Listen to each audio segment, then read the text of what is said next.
We are live. And look, if you tuned in to get some bad horse picks or some Mark will probably give you some good horse picks. Mark and Fred York used to go to Saratoga and all the other places as well. But no, this is an NFL draft. Eckel and the Genius NFL Draft Spectacular.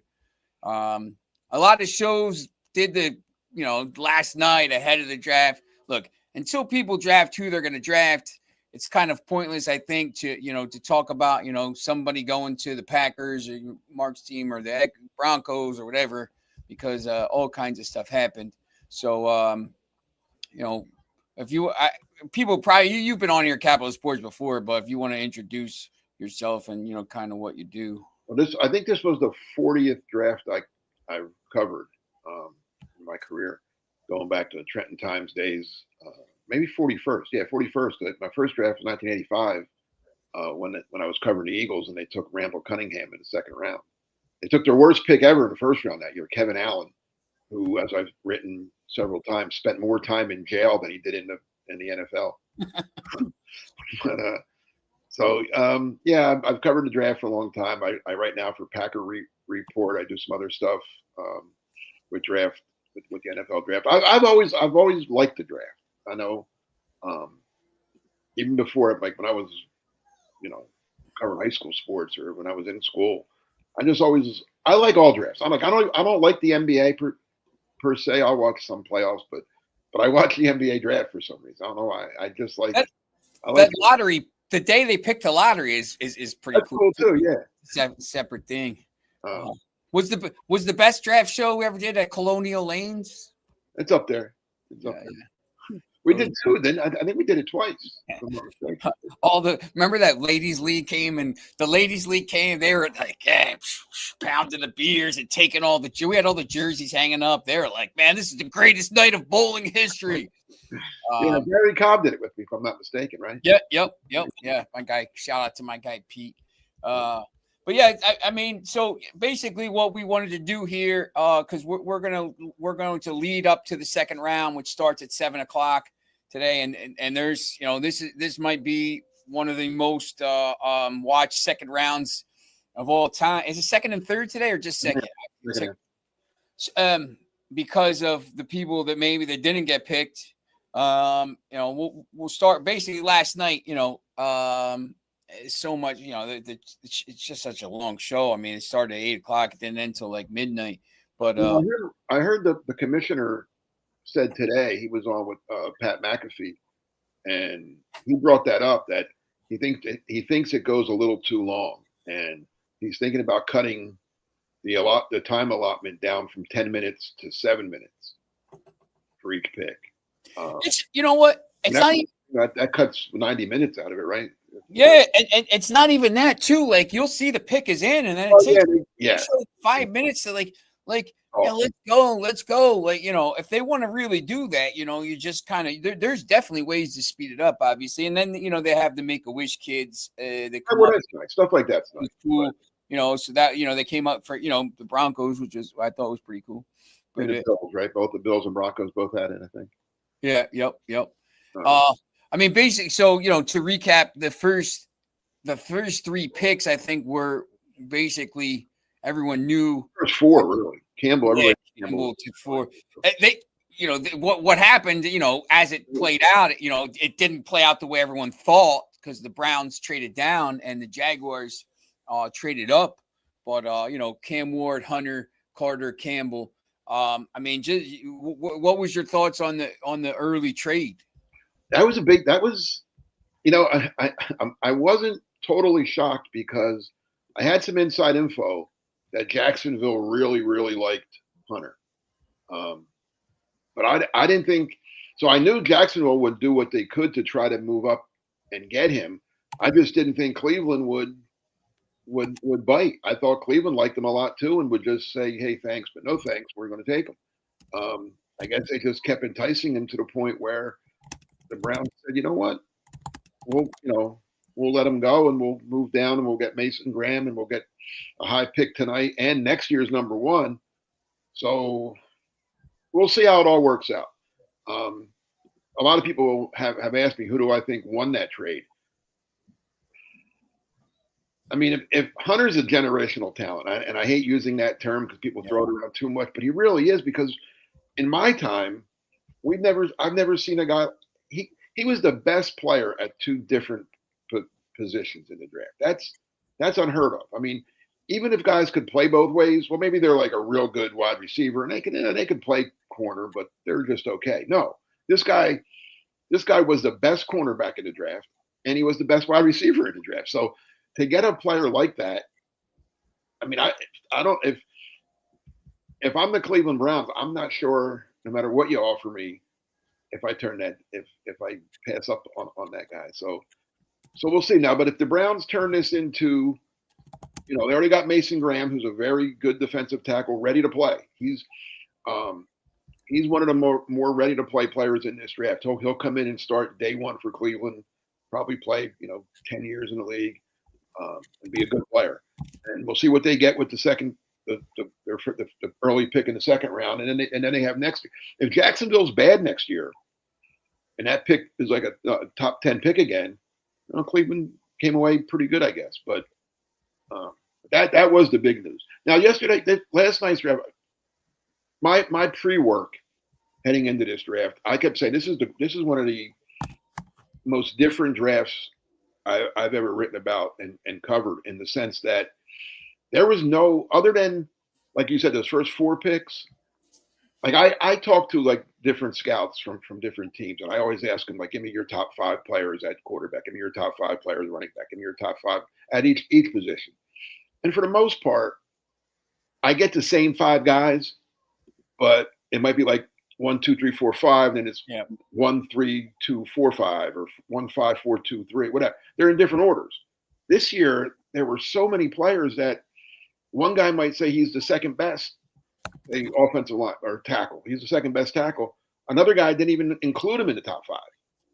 So there was a lot of varying opinions on different players in this draft, and everyone that I talked to said this is the kind of draft that, like, after the first 8 or 9 players, that the guy going like 10 and the guy going like 40, it's kind of the same guy. It's just a matter of what you like better. What your team likes better, and maybe what kind of scheme you play, or what kind of offensive system you run. That certain guys fit different schemes and systems better than other guys. So, and it kind of played out that way, because I saw some guys go that I was like, whoa, okay, that team liked them, but a bunch of other teams didn't like this guy. And that's why tonight is going to be interesting, because there's a lot of second round guys that I know for a fact some teams liked better than some guys that went in the first round. So I'm real interested to see who goes where tonight as well. Yeah, and I think obviously we were talking earlier. I think one of the things there's the trades at the end, but because these guys after the top 3 or 4 guys were really the same, or top 10 to 40.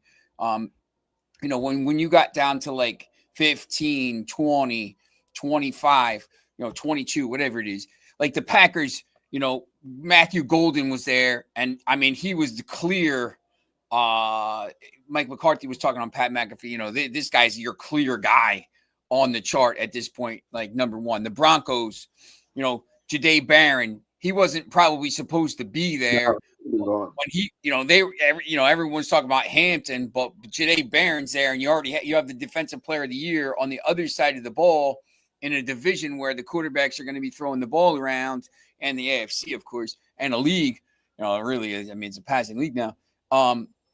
You get that guy because he's there. You maybe Emeka Egbuka for Tampa Bay. I mean, it seemed like there was a lot of that.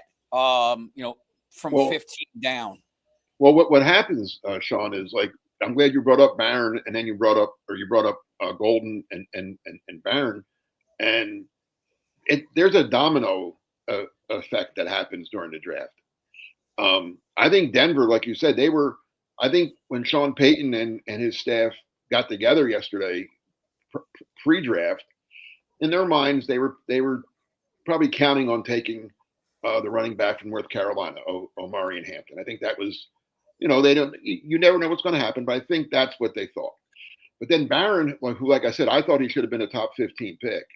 But he's there at 20. So I think they said to themselves, let's not pass up this guy. Like you said, you put him opposite Patrick Surtain, and you got a pretty good set of cornerbacks in a division where you have to play Patrick Mahomes twice and Justin Herbert twice and now Geno Smith twice. So yeah, that was a good pick by the Broncos, and they also probably figured there's a lot of good running backs in this draft. Maybe not as good as Hampton and Genty, but there's some good. Those two Ohio State running backs are good. The kid from Iowa was pretty good. We'll get a running back later. But what that did, so once they take Barron instead of Hampton, now Hampton falls down. Now the Chargers, they're picking 22. They're thinking, they probably thought there's no way we're getting Hampton because Denver's going to take him. Well, now all of a sudden he's there. So they take Hampton. Now the Packers come up next at 23, and Golden's there, and they probably thought the Chargers were going to take Golden, but they took Hampton. So now the Packers. So it really does have like that domino where once a guy falls, it changes the whole, the whole draft changes basically. And I like all those guys. I love Barron. I like Hampton. I like Golden. I like. Are the Eagles going to unleash a jihad onto the NFL? Man, they love defensive players from the SEC. Man, they just Alabama. The Eagles did that trade with the Kansas City. I don't know if Kansas City was going to take Jihad Campbell there, but they one pick. What's the difference? So no, I think what happened there, the Eagles. First, let me say that Campbell, that's a very good pick. The problem is.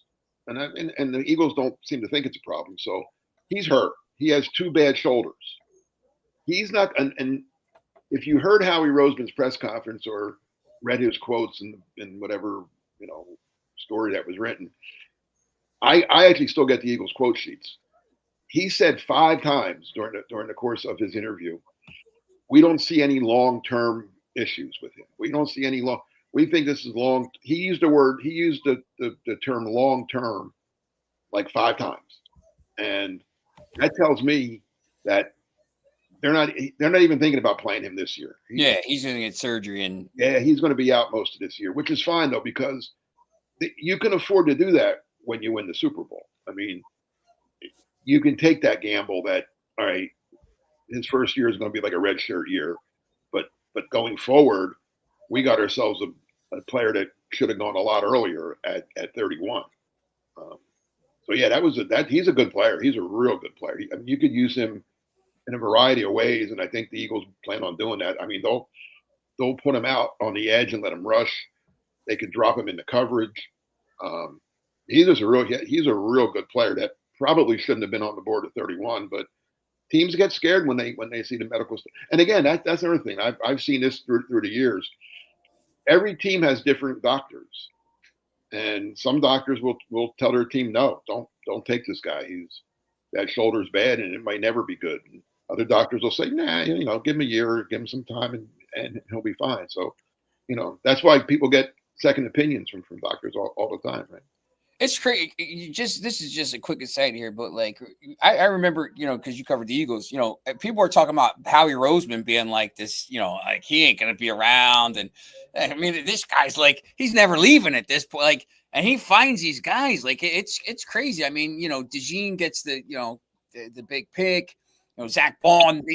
Zach Bond's like a special teams guy, and all of a sudden he's a top 3 guy in the Player of the Year, and they re-sign him. I mean, they just put Vic Fangio gets a lot of credit, I think, for all that stuff. But I think one of they find guys. The Chiefs seem to be able to find guys. It's amazing how those good teams and those good programs. The Ravens, find the safety, Malachi Starks. They seem to find these good players all the time. The Packers, the teams that are always good seem to find good players. And the teams that are always bad are the ones you're always like, wait a second, like, what are they doing? And it's not like, it's just not a coincidence, I think, after a while. The teams, right. No, you hit it on the head. Some teams, there's a reason some teams are always picking 4, 5, 6, 7. There's a reason, and just because they make bad decisions. Now, one team that's made a lot of bad decisions through the years, I thought did okay last night, and that's the New York Giants. Carter's a monster. Carter was, yeah, and like there was rumors. I was hearing rumors all day that the Giants were going to trade out of that third pick, and I'm like, why would they do that? Like, just take Abdul Carter. He's going to be the next great pass rusher in this league. I mean, Yep.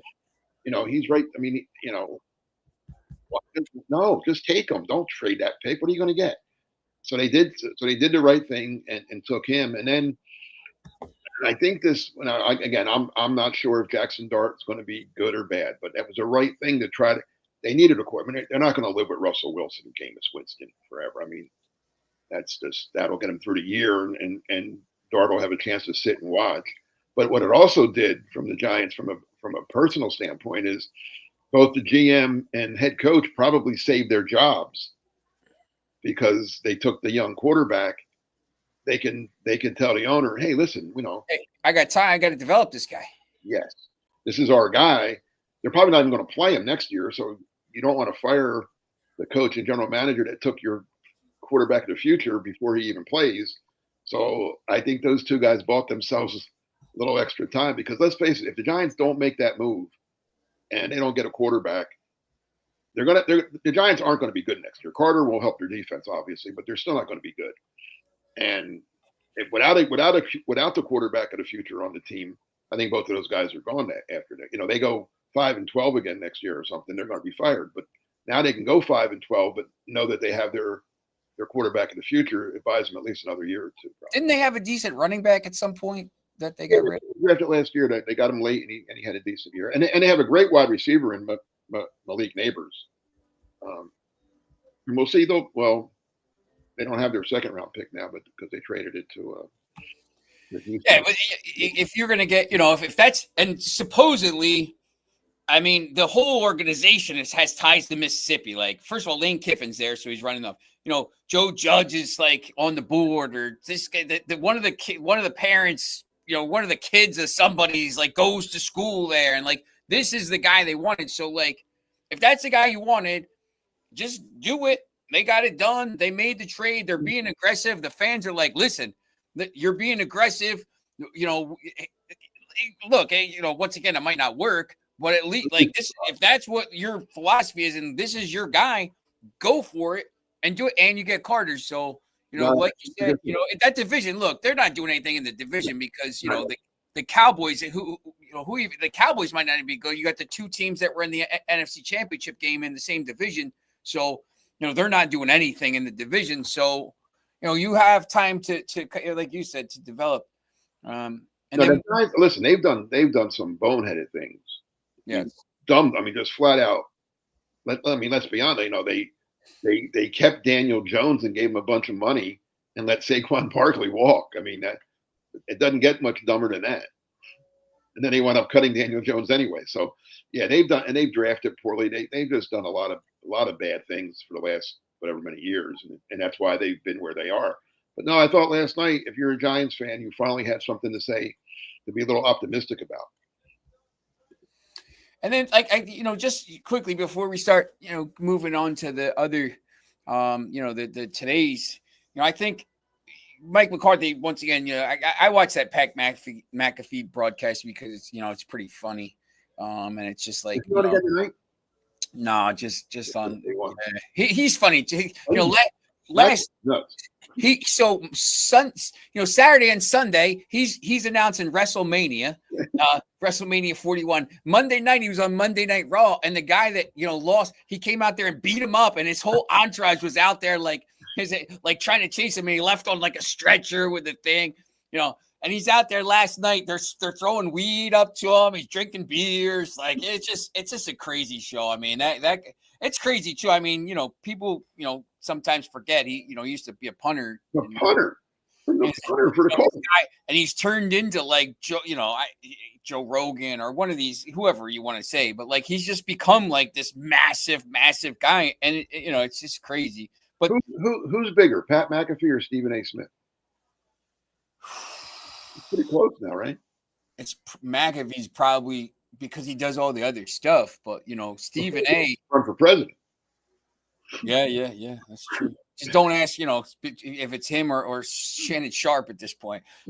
Shannon Sharp might be bigger because he's in the news every day. That's something else. The wrong.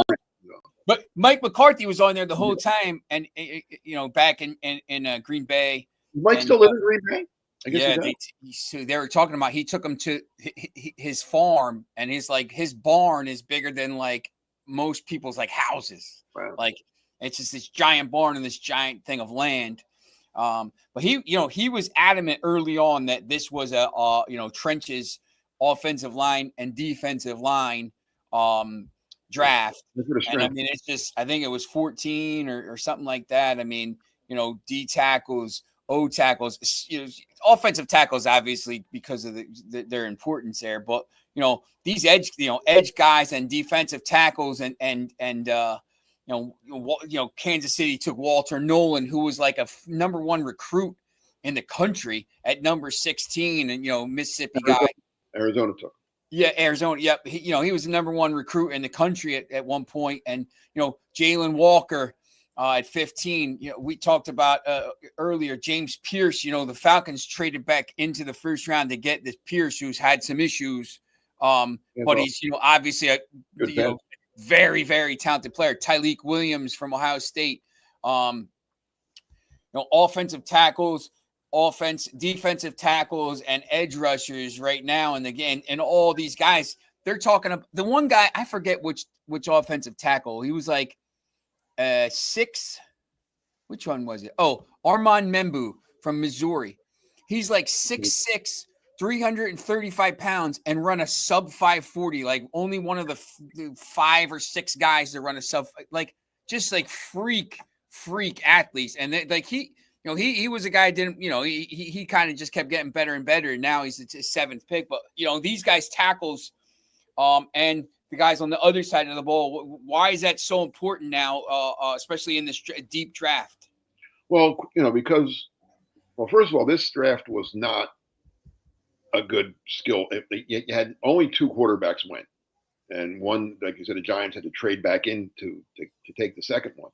So, as opposed to last year when six quarterbacks went in the first 13 picks last year, we only had 2 and one went late. So there was only 2 quarterbacks, only 2 running backs, and I believe only 3 wide receivers. So it wasn't a highly usually 5, 6 wide receivers go. This year there's only 3. So that left the door open for more tackles and go. It's becoming more people realize. Well, again, the NFL's copycat league, right? Who won the Super Bowl last year? So Eagles. What's the strengths of the now? Offensive line and defensive line. They're talking about that last name, monkey see, monkey do. Now people always say that, but my counter to that is yes, the Eagles do have a good offensive line and their defensive line got better. The Eagles also have the best set of wide receivers in the league too, and the best running back. And they went out and got the best running back. Yeah. And maybe last year they might have had, DeJean is a monster in his first year, and the other the corners and they are just it's a crazy. Yeah, I mean, look, I'm not an Eagles fan, but I went to a lot of games last year because we had tickets. My guy Lance Bachman, with getting us the tickets and everything. So, like you saw, like they were 2-2, and everyone was busting that guy, Sirianni's balls. I think you might have written something about it, like, this is Sirianni, and then they had the bye, and then from the bye on, they were the best team in the NFL, and it wasn't even close.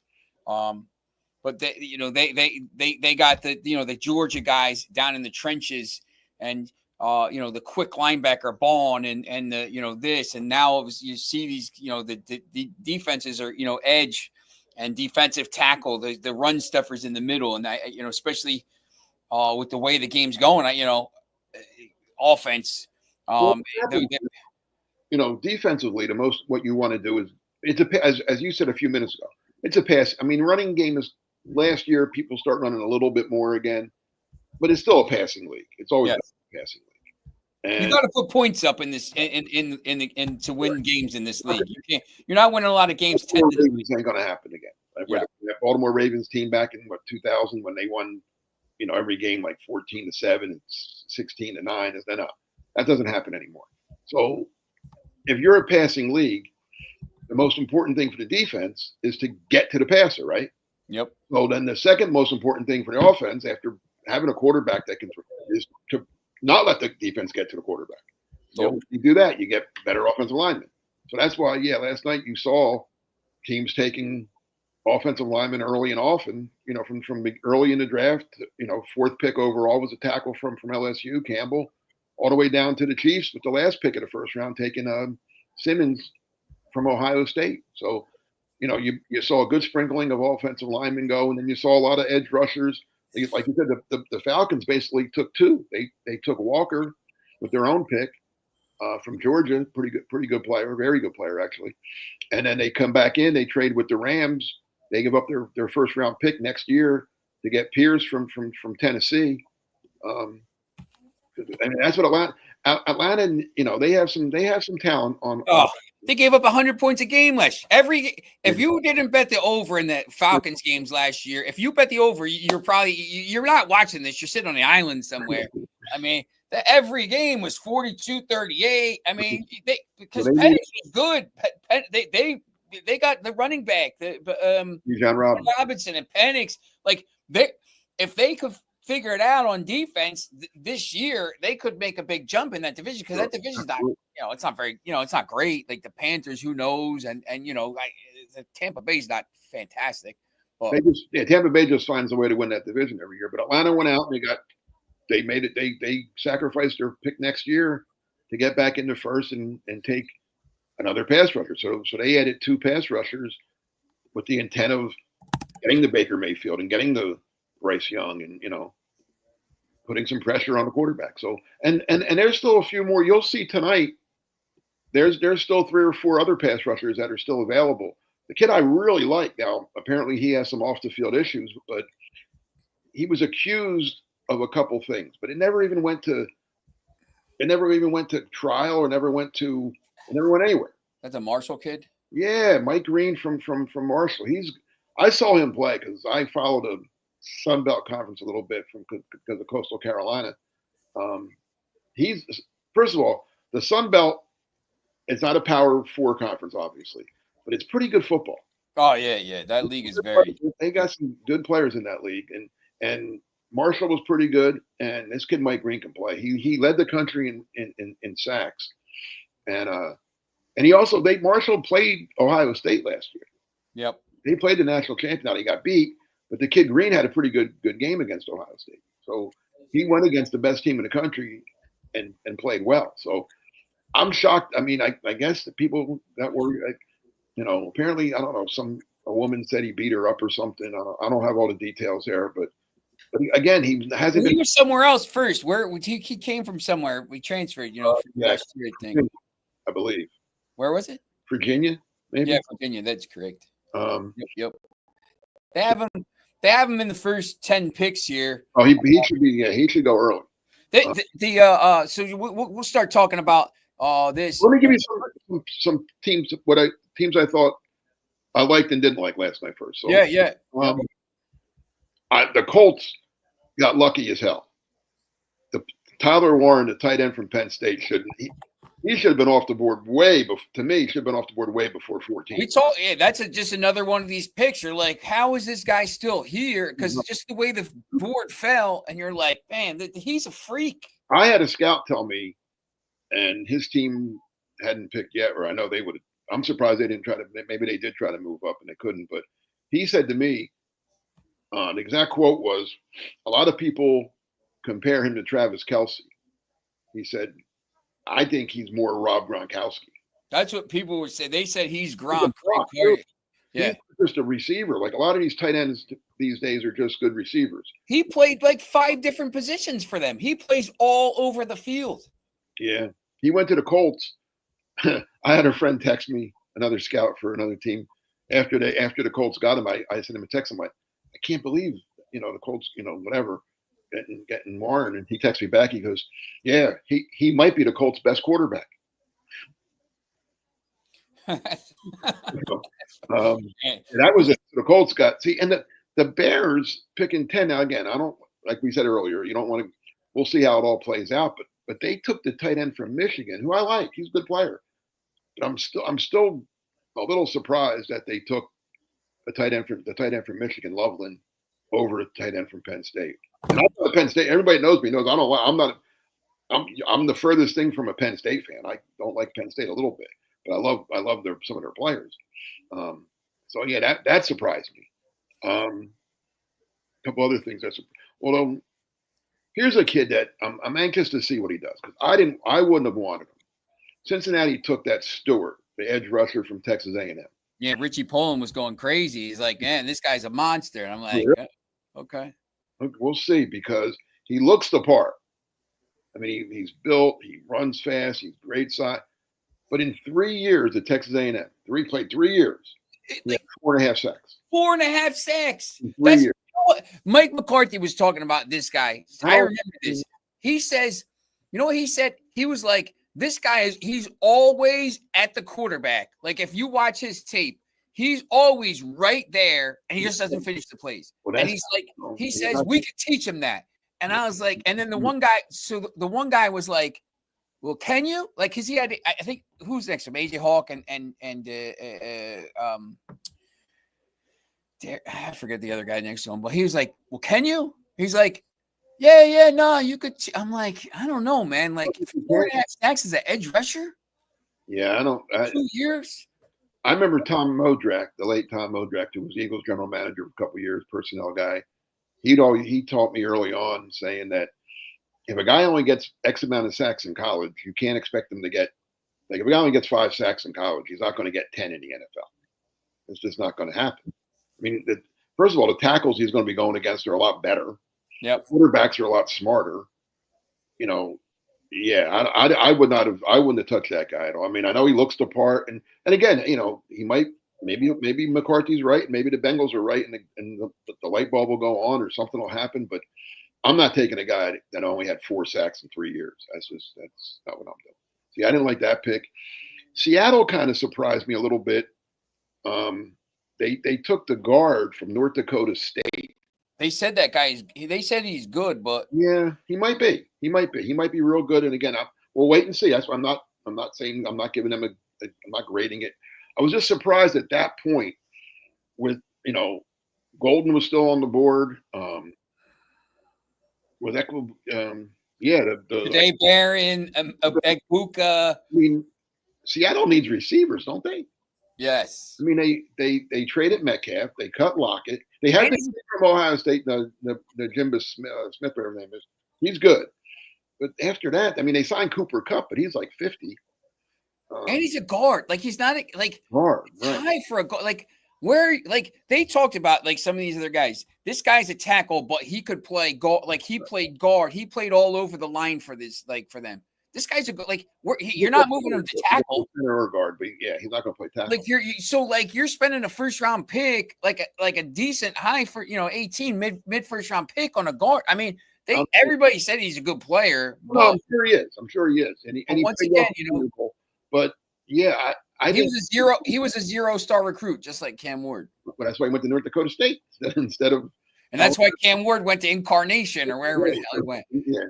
But I mean, if you really liked them, I think you could have probably traded down from 18, say to whatever, 20 something, and still gotten them and gotten an extra, second or third round pick out of the deal.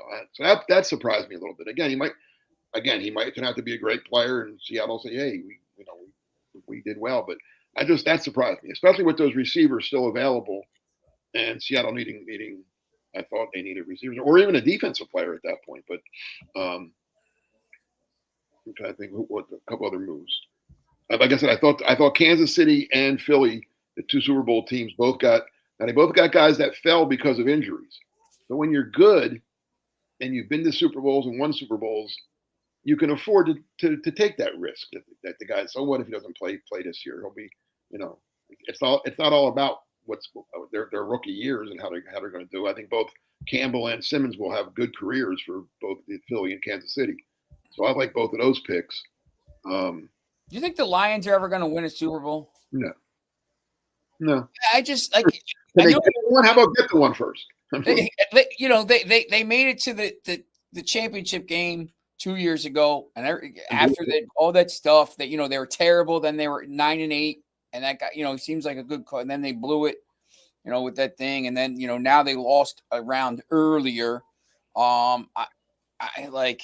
I think they take a big step back next year. They lost. I don't think Goff's that good. What's that? I'm just not convinced with Goff. Like he's just they not. They lost Aaron Glenn and Ben Johnson. What's that? They lost both of their coordinators. Yeah, that's 100%. I think they're going to be in. I think that division is.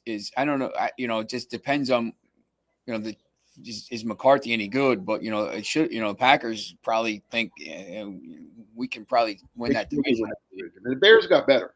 Yeah. Well, they got a better coach now. That's one thing. Yeah, I don't think anybody's winning 15 games in that division this year. Like I think 15-3 and 14, 15-2 and 14-3. I think that's just probably not going to happen. You wouldn't think. So let me just see if there are any other notes I have about last night. Again, like the Rams made a bold move. I mean, they traded all the way down from where they were picking at 20. Or 25. 26, you're right. 26. They traded all the way down to 46. So they basically said, we don't love this draft so much, but we'll get Atlanta's first round pick next year. Which I thought was interesting because I think the Rams are a team that's pretty close. You know who they have picking? I looked at ESPN. ESPN, you know who they have them picking at 46? Who? Milroe. Ooh. I can see the Rams taking a quarterback because Matthew Stafford, they need to get their. It's always better to get a quarterback when you already have one. Yes. Than waiting. Like that was the Steelers' big mistake. They waited for Ben to retire before they start looking for a quarterback, and then they just kept swinging and missing. This year too. I'm an Alabama fan, and I don't like Milton. He can run. He can't throw. My guy, Matt. I got Matt from work. Is Matt Hicks is a big Steelers fan. He's watching. He was thrilled they didn't take Sanders there. He wants Sanders. And what's that? Did he want Dart? No, he didn't. Yeah. He was talking about how they originally he doesn't want Wilson, obviously. No, he's going.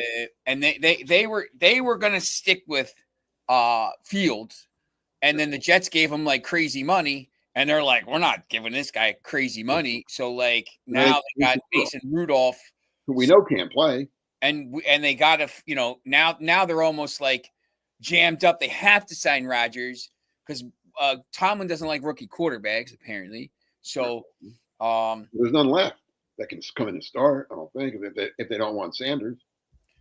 They're in trouble. So Cousins, but I don't know. Yeah. Cousins, maybe. I mean, I guess supposedly he won't leave the Falcons training facility. He keeps hanging around. Everyone's saying he keeps hanging around, and they're like, "Listen, bro, you're not like you go find another team." Like he's still on the roster though, so I guess it's still crazy. There's Cleveland, Pittsburgh. Well, Cleveland at least they have guys that have played in Flacco and Pickett, but they need their future quarterback. I think the Saints are onto something. I think the New Orleans Saints have a pretty good plan, and I could be wrong. I know you're not a conspiracy theorist. No, wait, you are a conspiracy theorist. That's so. Here's what I think the Saints are doing. They had the 9th pick last night, and they took an offensive lineman, and a pretty good one, and Kelvin Banks from Texas. And I wouldn't be surprised if the Saints come back tonight and take another offensive lineman or something on offense, but not a quarterback. I think the Saints' plan is let's get some good offensive linemen. Let's build a good line. We don't have a quarterback. We got Spencer Rattler, who I love personally, but he's not. He's a backup in the NFL. Let's just be honest. But let's just go into this year. We'll be bad. If we go, they have a new coach, so Kellen Moore is not getting fired after one bad year, especially without a quarterback. Let's be bad. Let's get the first pick and get the Texas quarterback. Get Archie Manning's grandson to come back to New Orleans, where Archie Manning played. Right? It's right out of Hollywood. That's right. Yep. I think that's set up. I think they're going to, build, but then you're putting that rookie quarterback behind and it's now an offensive line that has a year, a couple guys with a year under their belt. That line won't, because you don't want to put a rookie quarterback behind a bad offensive line. That's a disaster. So, it's crazy. I started looking at these drafts for next year. They have the Penn State quarterback going second to the Browns. He stinks. He's not any good. He's not good. He was terrible. He cost them the game in the playoff. Like everybody, if you ever follow Penn State, you knew they're going to lose a game because they never win. That guy is the best recruiter in the world. Never wins a big game ever wins a big game, right? But they have Nussmeier, the quarterback LSU guy. I like him.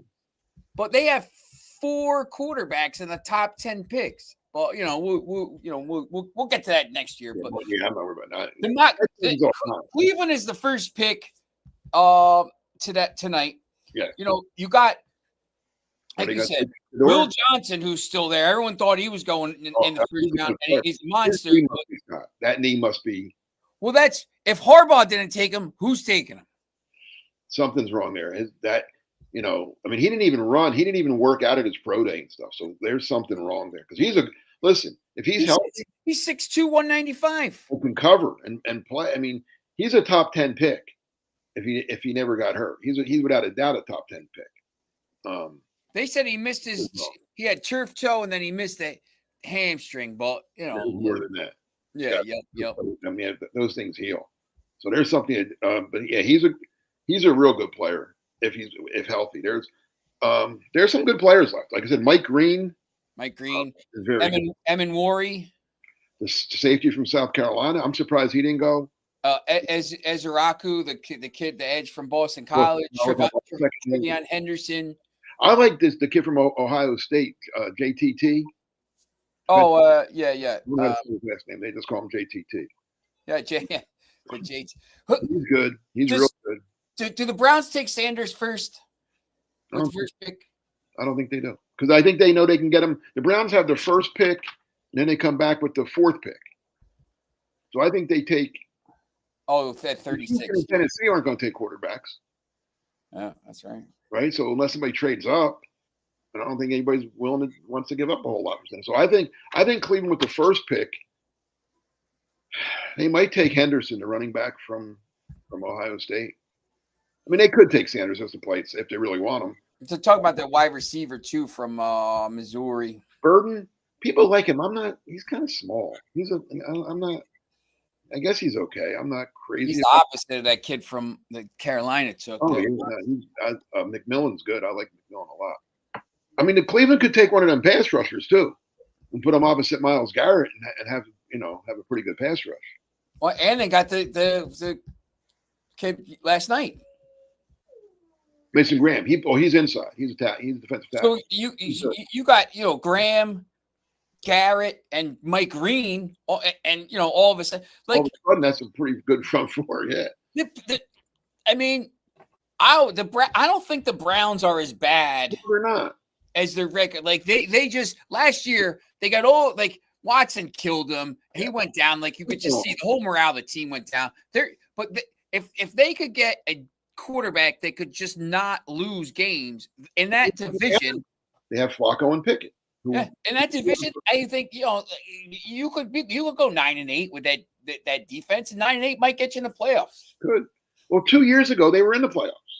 Yeah. 2 years ago with Joe Flacco coming in and coming off his couch, they made the playoffs.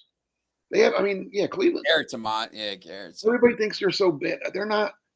Last year, everything kind of went wrong for them. It's just because they got 100 injured. Like I went to the game. They played the Eagles. We were at the game. It was in October. They were on their entire line was new. Like they didn't have one lineman that started the season like the preseason. Like their entire line was gone. They were on their like second string. They're on their 4th string like left tackle. They were on their second string. Everyone like they just got they had no chance last year. And then everybody's injured, so like it was almost like a write-off. So I mean, if they could be, if they have any decent, everybody's healthy, they're not terrible in that division. I agree. People put the Browns down like, oh, they're so bad. Like I said, 2 years ago they were they lost in the playoffs, but they got to the playoffs. So yeah, I mean, and they got they got a good player in Mason Graham, and they should get two more good players with the the first pick tonight and the fourth pick tonight, and then they come back in the third round. They'll have another. They got a chance to get another good player. So and I like Kevin Stefanski. He's a pretty good coach. Yep. I mean, he was coaching not too long. Remember our guy Fraggles, that guy from England, that's the Packers fan. Yeah, Paul. They call him Fraggles in that thing. So he was asking about how what you think, like, is Sanders the first quarterback to go here? Yes. Yeah, I can't imagine anybody else. I don't. I mean, Milroe. God, I don't know what people see in Milroe. I really don't. I mean, he can run. I mean, didn't people learn their lesson with Anthony Richardson? Who can't? I mean, you can't. Quarterbacks. I know that you want athletes and you want guys that can run and all that, but you got to be able to throw. If you're a quarterback, you've got to be able to throw the football. Yeah. Milroe doesn't throw. There's a reason Alabama didn't make the playoffs last year. You know why? Because the quarterback wasn't any good. That's right. Yeah, because they got skill players all over the place. And he can run all day, but they make him a running back. I mean, but he can't throw. He's not a good thrower. I don't like Milroe. And they're talking about the kid from Louisville a little bit now. It's Tyler Shuck. Okay. To be honest, I didn't see enough of Louisville to have a real strong opinion of him. And the scouts I talked to, they weren't crazy about him. I mean, I got to think Sanders goes relatively early tonight. We'll if he doesn't go, if the Browns don't take him, then where's he go? At 34, 36. Well, he's not taking Raiders. ESPN has show going to the Saints at 40. So if that would be the next spot, I guess, right? 40, and then the Raiders could take him. The Rams. No, Raiders. They have the 57. Yeah. They could if they don't think Geno Smith is going to be around for real long. I don't know. Could the Jets take him? I mean, they have Justin Fields, but I don't know. Is anybody convinced that he's going to be a star? I don't know. It's interesting. It's interesting.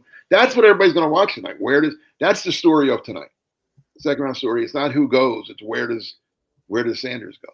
I mean, that's for the casual fan. That's what everybody wants to know now. Do you think that he knew he wasn't going to get drafted, or like? No. Well, why did he pull out of going to the show? That's a good question. I mean, I saw the video of when New Orleans was on the clock and they didn't take him, or maybe it was in Pittsburgh, and Dion looked like his dog died. I mean, he looked pretty upset. So. That's a problem, because there was only last night, but when they were talking about the Jet, there was only 3 spots he was going to go. He wasn't going first. He was either going to go to the Saints, Steelers. I think maybe just 2, Saints and Steelers. Or the Giants trade back in. Or the Giants trade back in, yes. But, they kept saying, that guy, Pete, whatever his name is, he was talking, what's that? Pete Schrager from ESPN. Pete Schrager was talking about, listen, he kept hearing, none of these teams were talking about Sanders, and the Giants were talking about Dart. So, like, it was just like,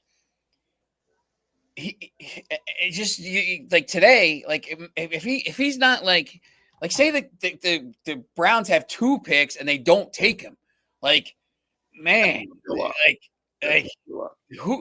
like, man, who's gonna take him? Like, who's like, man, if the Browns have 2 picks here, they need a quarterback and they're not taking this guy. Why should I take him? No, you're right. And you know what's funny but I thought it was funny too last night. You said you were watching McAfee. I was watching the regular ESPN, and Kuiper and Louis Riddick and whoever, and I like those guys. Listen, I've known Mel since when I used to help him out with stuff. He would, he'd call me. I love Mel Kuiper. That guy works his butt off. And I like Louis Riddick a lot too.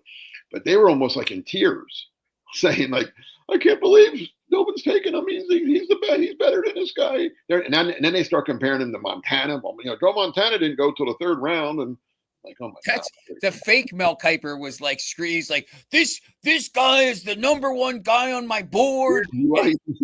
He kept talking Well, to Mike Mel was doing the same thing. Yeah. Like he just kept talking to Mike McCarthy. Mike McCarthy would talk about this some pick. He's like, I don't want to hear that. This guy is the number one pick. How are they not picking him? But when you start looking at all these other things too, I mean, right now on the draft, the board, the best available, it's edge, defensive tackle, safety, corner. There's corner out there. Two corners, 3 corners in the top 10. Is Amos one of them? Amos is number 10.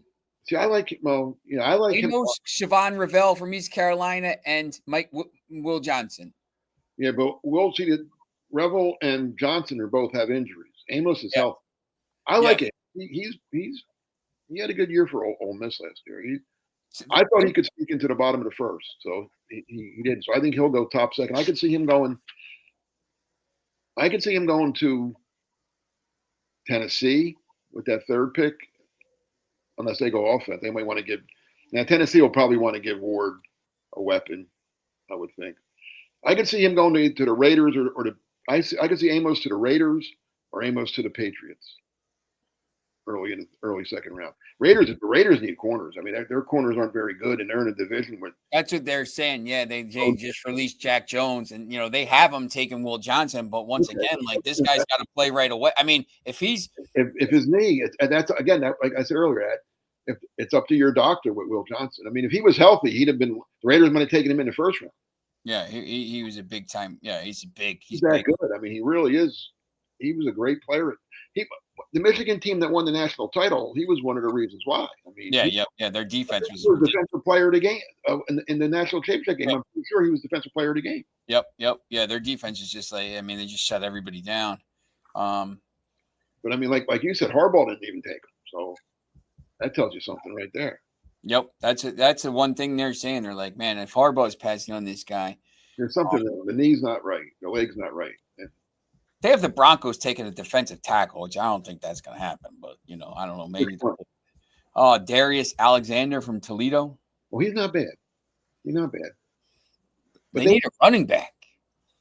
Oh, yeah. They got to take it. Yeah, no, they got They said they could get a running back in the 3rd round or something like this. But, get one of these Ohio State guys if they're there. Like, yeah, either one. Or the kid, Caleb Johnson from Iowa was not bad either.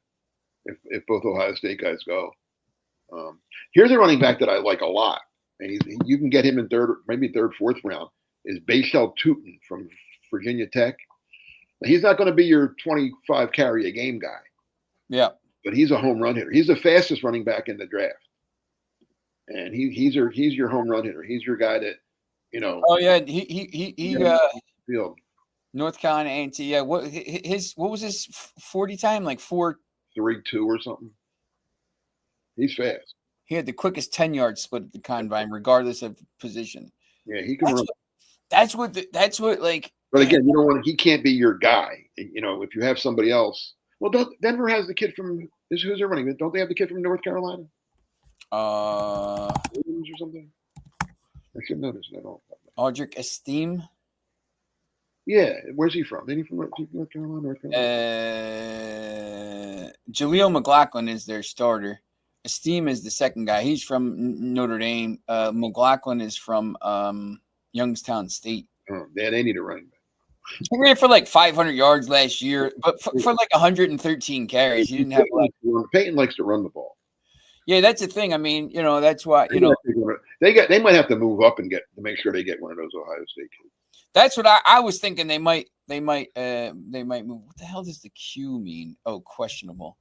Like they got Evan Ingram and Marvin Mims, Cortland Sutton. Like the Broncos, I think are going to be good in that division. I think they're a tough division, but yeah, I mean they made the playoffs last year. I think they could. Yeah, Bo Nix. I mean, that he did they're bringing all these Texas guys in. It's amazing too. I was going to say it's not a coincidence that all these guys are you're looking and you're like it's all like SEC and Big Ten, SEC South, SEC Big Ten. Yeah. What was it? I mean, I saw the number. Was it 20 something out of 32 guys were from either the SEC or the Big Ten, right? Yeah, I mean, that's the problem. When you do this, this playoff bracket, and people complain that SMU and some of these teams, get in and then they lose in that first round, and it's obviously Ohio Notre Dame is independent, whatever, they play a lot of those ACC schools, but I mean, it's not rocket science who the best teams are. Ole Miss probably, Alabama, they probably would have made a better showing than some of these other teams. I mean, because the whole roster is just filled with 5- and 4-star guys. So no, exactly, and I understand why you put Boise State in there and all that, but they didn't really belong, and they certainly shouldn't have gotten the high seed that they got. But what do you think? Do you think there'll be some trades here? Yes. There's always second round. There'll be teams moving up and down. Mostly teams that like for instance Minnesota. Now they pick where they're like Minnesota picks second round pick. No, they don't have it. The Bills have their second round. Like the Vikings only have 3 picks the rest of the draft, and they don't have them in the second. So they're going to try to get some more picks somehow, even if they have to trade some next year picks or something. The Eagles will probably try to move up again, I would think. Just because Howie he don't like to sit still, so I could see the Eagles moving up. There's a few teams like the Bills have 2 second round picks. They're picking 24 and then again at 30, so they could do something. Yeah, they'll be. I think there'll be half a dozen trades or so tonight. I think a lot of these people talk about how the draft, obviously the first round is these guys, but the second, third round, third round, fourth round. I mean, this is where you got to find guys that are going to be able to play, and you can't just it's just as important to find some tackle or whatever wide receiver, running back in the third round as it is to find someone in the second and first round. Oh, absolutely. That's where you build your team. That's where you that's how you get good. I mean, the first round, basically, don't make a mistake. That's what hurts you. Like when when the 49ers take Trey Lance, or back in the day, the Chargers take Ryan Leaf, or, that's where that hurts you. When you blow your first round pick, it's a bad, it obviously sets you back. But you get good by getting good players in the second, third, fourth round, and even some late guys, 6th round, 5th, 5th, 6th, you get Brock Purdy. That's what saved the 49ers. They traded all those picks to get Trey Lance, who stinks, and then they get Brock Purdy with the last pick of the draft. That saved them. If they don't take Brock Purdy, they're bad. What's that guy doing, Lance? He just signed with somebody. Chargers, maybe. He's somebody's backup now, but he's not any good. So I mean, the Jets take Zach Wilson, the second pick.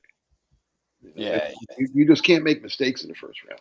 It seems like once again, it's the same teams making those bad mistakes. Yeah, exactly. Well, San Francisco doesn't usually, but they did with Lance. Yeah, the second round starts in about 15, 16 minutes here. So we got to wrap this up. I'll ask you first. I'll ask you, Sean. Where does Shedeur Sanders go? I mean, I would think the Browns take him, but I guess probably with 36 instead of 33, because once again the Texans and the Titans aren't taking them. Maybe they get a lineman or wide receiver or something like that. Yeah. Well, if he doesn't go there, I just don't know. I don't. Like you said, I don't think he's going to the Saints. He might drop all the way down to 46 with the Rams, or I don't even know where the Steelers pick. I don't even think, do they even pick in that round? Second round pick. They traded it for Metcalf. Yeah. So I would be like going crazy. Like, man, who's gonna pick me? But yeah, I mean, if Cleveland doesn't take him, it's going to get real interesting. Who's gonna win the Super Bowl? Super Bowl. I don't know. It's a little early for that, isn't it? Oh, we got a comment. Let's see who we got here. We got one comment here. Best viewers on stream. Scam guy. All right, yeah. So definitely, and we're not gonna. You got any picks for the sixth race at Gulfstream tomorrow, or To take the 4-horse. take the 4? I don't know who it is, but I got my Derby pick. But can I save that for you? Yeah. Maybe next week. Next week, we got the Derby Spectacular at the High Bows. Oh, there you go. Live at the High Bows? Yeah, live at the High Bows. Yeah, you might just I can't wait. Let them run. Yeah, let them run. Yeah, so definitely. Thanks for everybody tuning in. 150 viewers here, all over the place, and then obviously the viewers that are going to watch later. So, and see kind of how we did with some of these things. So, thanks for watching. And look, I mean, we're going to be doing a lot of shows coming up in the future here. So if you like football, who's going to win the Champions League? I got to ask you a soccer question. PSG. Yeah, I think so. All right. Barcelona's banged up. I mean, Barcelona's playing Real Madrid tomorrow. The referees are all Barcelona fans, there's a whole scandal going on. Has PSG ever won the Champions League? No, they finished second in the COVID year to Bayern Munich. But the crazy thing would be if they sold Mbappe. So they had Messi, Neymar, and Mbappe for all that time and didn't win anything. And they got rid of all those guys and got all young guys. And the young guys are they're very, very. They play Arsenal, so and Barcelona plays Inter. Inter's running. I guess Barcelona PSG should be the final, but where's the final? Bayern Munich Stadium. Okay. The more important question, nobody cares about Champions League. The Europa League is where it's at because that's what I tell people. Nobody cares about the Champions League. Europa League, Manchester United's got to win it. They got to win it. Who do they play next? Athletic Bilbao, and that's where the final is as well. So they might be in Bilbao twice in 3 weeks. So all right. Well, let's go Reds. Let's go. All right. Thanks for watching, and we will see you later.